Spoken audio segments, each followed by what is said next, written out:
Welcome to MNV Solutions. Solution for your needs.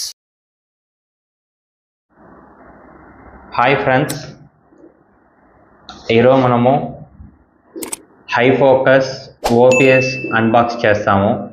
Already మీకు చెప్పిన వీడియోలో నేను ఓపీఎస్ని అన్బాక్స్ చేసి చూపిస్తానని చెప్పాను. ఓపీఎస్ ఆర్డర్ చేస్తానని చెప్పాను.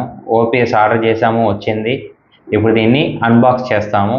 అన్బాక్స్ చేసిన తర్వాత ఇంటరాక్టివ్ ప్యానెల్లో వేసి దాన్ని మీకు టెస్ట్ చేసి ఎలా యూజ్ చేయాలని చూపిస్తాను. మనం దీన్ని అన్బాక్స్ చేస్తున్నాము. ఓపెన్ చేసిన వెంటనే ఒక ఫోమ్ ఉంది. ఫోమ్ ఓపెన్ చేసాము. ఇక్కడ హైఫోకస్ ఓపీఎస్ అనేసి ఉంది. మనకు నేను ఆర్డర్ చేసిన కాన్ఫిగరేషన్ ఏమంటే మనకు i3 కాన్ఫిగరేషన్ మనం ఇప్పుడు ఓపెన్ చేస్తున్నది. ఓకే, దీంతో ఏమేమి పోర్ట్లు ఇచ్చున్నాడంటే ఇది హ్యాండిల్ ప్లస్ 2 యాంటీనాలకి ఇచ్చున్నాడు. రీసెట్, పవర్ ఇచ్చాడు, mic, audio, HDMI display port, USB-C type ఇచ్చాడు, USB పోర్ట్లు ఇచ్చాడు. Next LAN cable, normal USB, reset button, ఇవి ఇందులో ఉన్నవి పోర్ట్లు. అంటే ఇది బ్యాక్ సైడ్, దీని ద్వారా మనము కనెక్ట్ చేస్తాము. ప్లస్ కేబుల్స్ ఇచ్చున్నారు, కేబుల్స్ అండ్ యాంటీనాస్ ఇచ్చున్నారు.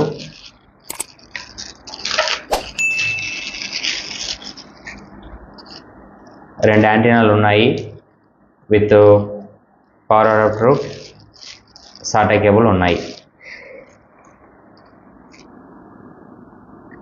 ఫ్రెండ్స్, ఇప్పుడు మనం బ్యాక్ సైడ్ ప్యానెల్లో చూస్తున్నాము. ఇది ఓపీఎస్ యొక్క మాడ్యూలు. ఇప్పుడు మనము ఆన్ చేసాము. ఆన్ చేసిన తర్వాత చూడండి, జస్ట్ అక్కడ పీసీ అనేది క్లిక్ చేస్తే ఇక్కడ ఈ విండో అనేది మనకు ఓపెన్ అయింది. అంటే ఆ లైట్స్ అనేవి వెలుగుతున్నాయి, చూసారా? మనం ఎప్పుడైతే పీసీ క్లిక్ చేస్తామో అప్పుడే ఇది ఆన్ అవుతుంది. మనం షట్ డౌన్ చేసిన తర్వాత ఇది షట్ డౌన్ అయిపోతుంది. అప్పుడు నార్మల్గా మనము సిస్టమ్ అనేది కాకుండా ప్యానెల్లో వాడుకోవచ్చు. ఫ్రెండ్స్, ఇప్పుడు మనం ప్యానెల్ నార్మల్గా ఇలా ఉంది కదా, ఇంతకుముందు మీకు ఓపీఎస్ని చూపించా కదా, ఆ ఓపీఎస్ ఇన్స్టాల్ చేసాము. ఇన్స్టాల్ చేసిన దాన్ని మళ్ళీ మీకు లాస్ట్లో ఎక్కడ ఇన్స్టాల్ చేసామని చూపిస్తాను నేను. ఇప్పుడు మనకు ఈ స్క్రీన్ నార్మల్ స్క్రీన్ ఉంది. లాస్ట్ టైం మీకు నేను చెప్పిన దాంతో వైట్ బోర్డు, దీని గురించి నేను మొత్తం ఎక్స్ప్లెయిన్ చేశాను. ఓకే, ఇప్పుడు మనము ఎలా ఆన్ చేసుకోవాలి అంటే పీసీ మనం కనెక్ట్ చేసాము, ఓపీఎస్ అనే దాన్ని కనెక్ట్ చేసాము. ఆ ఓపీఎస్ అనేది మనము ఎలా తీసుకోవాలి అనేది చూడాలంటే నార్మల్ స్క్రీన్కి వస్తాము. మనము హోమ్కి వస్తాము. హోమ్లో ఇలా ఉంటుంది కదా, ఇక్కడ ఉన్నప్పుడు సోర్స్ అనేసి క్లిక్ చేసామంటే HDMI 1, 2 ఫ్రంట్ HDMI అనేది ఇక్కడ ఉంటుంది. ఈ ఫ్రంట్ HDMI కాకుండా ఫస్ట్ వన్ పీసీ అనేసి ఉంది, చూసారా? ఈ పీసీ క్లిక్ చేసామంటే మనకు ఓపెన్ అవుతుంది. ఓపెన్ అయిన తర్వాత అంటే మనం ఎప్పుడైతే పీసీ క్లిక్ చేస్తామో అప్పుడే ఆన్ అవుతుంది మన వెనకాల ఉన్న ఓపీఎస్ అనేది, అంతవరకు ఆన్ కాదు. ఓకే, ఇది చూసారంటే మన కాన్ఫిగరేషన్ ఏమనేసి చూసారంటే i5 విత్ మనకు i5తో Windows 10, 8GB RAM, 256GB SSD మనం వేసింది. ఇప్పుడు నార్మల్గా మనం ఆపరేట్ చేసుకోవచ్చు.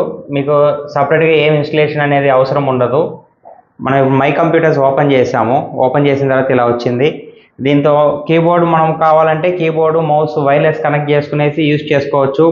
లేదా డైరెక్ట్గా మనం ఏదైనా యూజ్ చేయాలంటే ఇక్కడ మనము C డ్రైవ్, D డ్రైవ్, ఇవన్నీ నార్మల్ ఇంకా మన సిస్టమ్ ఎలా ఆపరేట్ చేస్తామో ఆ విధంగా ఆపరేట్ చేసుకోవచ్చు. మనం ఏ సాఫ్ట్వేర్ అయినా వేసుకోవచ్చు ఇందులో. ఇక్కడ మనకు దీని ప్రాపర్టీస్ చూడాలంటే లాంగ్ ప్రెస్ చేశారంటే మీకు దాని యొక్క మెనూ వస్తుంది. ఇక్కడ ప్రాపర్టీస్ చూస్తాము. i5 11th జనరేషన్ ఇది. ఓకేనా, i5 11th generation, 8GB RAM, 256GB SSD. Okay, మనకు ఫర్ ఎగ్జాంపుల్ MS ఆఫీసు లేకపోతే వర్డ్ ఇలాంటివి ఏదైనా కావాలంటే మనం యూజ్ చేసుకోవచ్చు.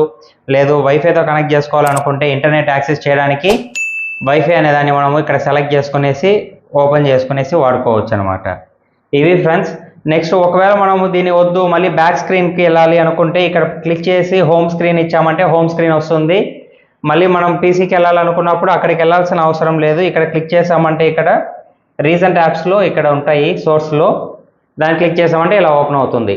ఇలా కాకుండా మనకు టోటల్ క్లోజ్ చేసేవాలి, షట్ డౌన్ చేయాలి అనుకున్నప్పుడు నార్మల్ మనం సిస్టమ్ ఎలా షట్ డౌన్ చేస్తామో ఆ విధంగా ఇక్కడ క్లిక్ చేసి షట్ డౌన్ అనేసి ఉంటుంది. ఇక్కడ మనకు ఇక్కడ క్లిక్ చేసాము, షట్ డౌన్ అవుతుంది. షట్ డౌన్ అయిన తర్వాత మనకు నార్మల్ స్క్రీన్కి మళ్ళీ హోమ్ స్క్రీన్కి అనేది వస్తాము. ఇక మనకు హోమ్ స్క్రీన్ అనేది వచ్చేస్తుంది. ఇది ఫ్రెండ్స్, మనము ప్రజెంట్ ఓపీఎస్ అనేది ఇన్స్టాల్ చేసి ఎలా యూజ్ చేయాలనేది చూసాము. ఓకే, పీసీ క్లిక్ చేసాము. పీసీ క్లిక్ చేసిన తర్వాత ఆన్ అవుతుంది. ఇప్పుడు మనము ఇంటర్నెట్ అనేది కనెక్ట్ చేసాం. ఇంటర్నెట్ కనెక్ట్ చేసిన తర్వాత ఎలా ఉంటుంది, నెక్స్ట్ మనం దీని ద్వారా మనము ఏదైనా ఒక సాఫ్ట్వేర్ డౌన్లోడ్ చేస్తాము. అందుకనే మళ్ళీ ఇంటర్నెట్ కనెక్ట్ చేసి మనం ఆన్ చేస్తున్నాం ఇప్పుడు. ఓకే, నెట్ కనెక్ట్ చేస్తాం కాబట్టి మనకు నెట్వర్క్ 3 అనేసి ఇక్కడ మనకు వచ్చింది. ఇక్కడ చూసారంటే మీకు ఇంటర్నెట్ అనేది కనెక్ట్ అయ్యింది. ఓకే, మనం క్రోమ్లో కానీ ఎడ్జ్లో కానీ ఏదైనా ఓపెన్ చేసుకోవచ్చు. డబుల్ క్లిక్ ఇస్తాం. మనం డబుల్ క్లిక్ ఇచ్చిన తర్వాత ఓపెన్ అయింది. ఇక్కడ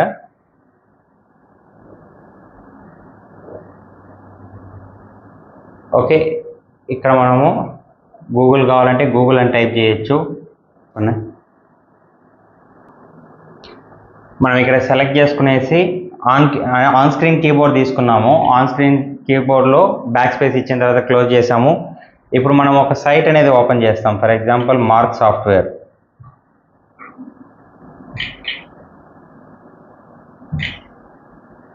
మార్క్ సాఫ్ట్వేర్ అనేది ఎంటర్ చేసాము. మార్క్ సాఫ్ట్వేర్ ఓపెన్ అయింది ఇప్పుడు బ్రౌజర్లో. ఓకే, ఈ సాఫ్ట్వేర్ డౌన్లోడ్ చేస్తాము. డౌన్లోడ్ చేసి ఆ సాఫ్ట్వేర్ అనేది మనము ఇన్స్టాల్ చేసుకుంటాం. ఓకే, సాఫ్ట్వేర్ డౌన్లోడ్ చేసుకునేదానికి ఇక్కడ నార్మల్గా ఇన్ఫర్మేషన్ ఇస్తాము. ఆ ఇన్ఫర్మేషన్ని ఇక్కడ అడుగుతున్నది. ఇది వచ్చిన తర్వాత మనము ఇక్కడ సబ్మిట్ ఇస్తాము. సబ్మిట్ ఇస్తే డౌన్లోడ్ అనేది అవుతుంది. డౌన్లోడ్ అయిన తర్వాత మనం ఇప్పుడు ఇన్స్టాల్ చేస్తాం. ఇక్కడ చూడండి మనకు డౌన్లోడ్ అవుతున్నది. ఓకే, డౌన్లోడ్ అయింది.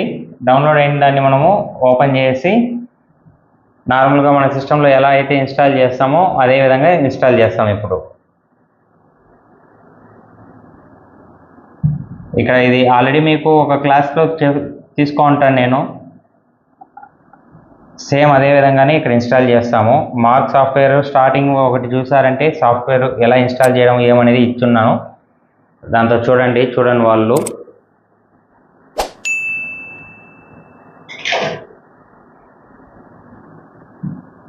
ఫినిష్ అయింది. దీన్ని క్లోజ్ చేసుకుంటాము. ఇవన్నీ అవసరం లేదు కాబట్టి మనకు. ఇక్కడ చూసారంటే సాఫ్ట్వేర్ అనేది ఇన్స్టాల్ అయింది, ఓపెన్ అయింది. మనకు ఓపెన్ అయిన తర్వాత మనం సేమ్ ప్రాసెస్ అనేది ఎలా అయితే మనము కంటిన్యూ చేస్తామో ఆ విధంగానే మనకు ఓపెన్ అవుతుంది. చూడండి,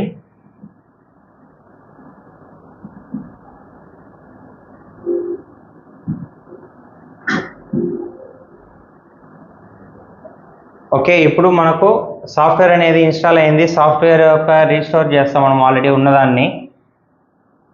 ఫ్రెండ్స్, ఇప్పుడు మనం ఇన్స్టాల్ చేసే చూసాం కదా. ఒకవేళ మనకి ఇక్కడి నుంచి సాఫ్ట్వేర్ నుంచి మనకు మెయిన్ స్క్రీన్ అంటే ప్యానల్ హోమ్ స్క్రీన్కి రావాలంటే ఇక్కడ సైడ్లో మీకు డాట్ ఉంటుంది. దీన్ని క్లిక్ చేస్తే హోమ్ క్లిక్ చేశారంటే హోమ్ స్క్రీన్కి వస్తారు. ఇక్కడ నుంచి మళ్ళీ మనకు ఓపీఎస్కి వెళ్ళాలంటే ఆల్రెడీ ఇక్కడ ఓపీఎస్ ఆన్లో ఉందా ఆఫ్లో ఉందా అనే స్టేటస్ మనకు చూపిస్తుంది. దాన్ని క్లిక్ చేసామంటే మళ్ళీ మనకు ఓపీఎస్కి వచ్చేస్తాము. ఫ్రెండ్స్, ఇప్పటివరకు మనం చూసాం కదా. అంటే ఒకవేళ మనం షట్ డౌన్ చేయాలనుకుంటే ఫస్ట్ ప్రాసెస్ ఒకటి చూసాము. ఇంకొక ప్రాసెస్ ఇప్పుడు క్లోజ్ చేయాలనుకుంటాం మనము. అలాంటప్పుడు మనము డైరెక్ట్గా కూడా ఇక్కడ క్లిక్ చేసి హోమ్ స్క్రీన్కి వచ్చి దీన్ని షట్ డౌన్ చేస్తాం మనము. నార్మల్గా ప్యానల్ మీరు షట్ డౌన్ చేసిన ఓపీఎస్ ఆన్లో ఉన్నప్పుడు ఇక్కడ మీకు ఆప్షన్ అనేది వస్తుంది. OPS is shutting down, don't power of. అంటే ఆటోమేటిక్గా మీకు ఓపీఎస్ అనేది షట్ డౌన్ అవుతుంది. షట్ డౌన్ అయిన తర్వాత మళ్ళీ మనకు సిస్టమ్ అనేది క్లోజ్ అవుతుంది, ప్యానల్ అనేది షట్ డౌన్ అవుతుంది. ఇది ఫ్రెండ్స్, దీని గురించి మనం ఇప్పుడు తీసుకున్న డీటెయిల్స్ అన్ని చూసుకున్నాము. నెక్స్ట్ వీడియోలో మళ్ళీ కలుద్దాం. Thank you. సబ్స్క్రైబ్ చేయండి, మీ ఫ్రెండ్స్కి